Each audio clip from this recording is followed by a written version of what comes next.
বাংলাদেশের মধ্যে মানে যে জেলায় কখনো বন্যা আশা করা যায় নাই সেই জেলায় এখন সবচেয়ে ভয়ঙ্কর বন্যা চলতেছে কুমিল্লা, ফেনী, নোয়াখালী।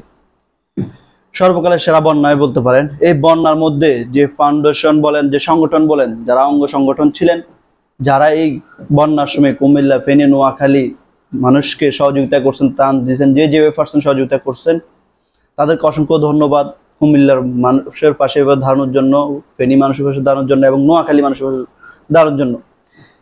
এখন আমাদের আশেপাশে অনেক এলাকা এখনো ডুবে রয়েছে। যে আমাদের আশেপাশে যে জেলা এলাকাগুলো ডুবে রয়েছে সেগুলোর দিকে আপনি একটু নজর দিবেন। পরবর্তী যে ধাপ থাকে সেই ধাপ কিন্তু, যেমন কৃষকের অনেক ক্ষয়ক্ষতি হয়ে গেছে, কৃষকের ফসল নষ্ট হয়ে গেছে, কারো ঘর বাড়ি নষ্ট হয়ে গেছে, মানুষের বিভিন্ন ক্ষয়ক্ষতির দিক হয়েছে।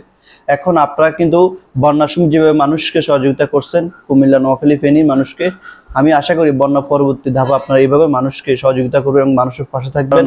যেহেতু নতুন সরকার আসছে, আমাদের নতুন সরকারকে সহযোগিতা করা দরকার এবং তাদের পাশে থাকা দরকার। তাদেরকে সহযোগিতা করলে তারা আরো মানে উপরে উঠতে পারবে, দেশ আরো উন্নত হবে এবং মানুষের ক্ষয়ক্ষতির যে পরিমাণ সেটা কমে আসবে। সবাই ভালো থাকবেন, আবার দেখা হবে ইনশাআল্লাহ অন্য কোনো ভিডিওতে। আসসালামু আলাইকুম।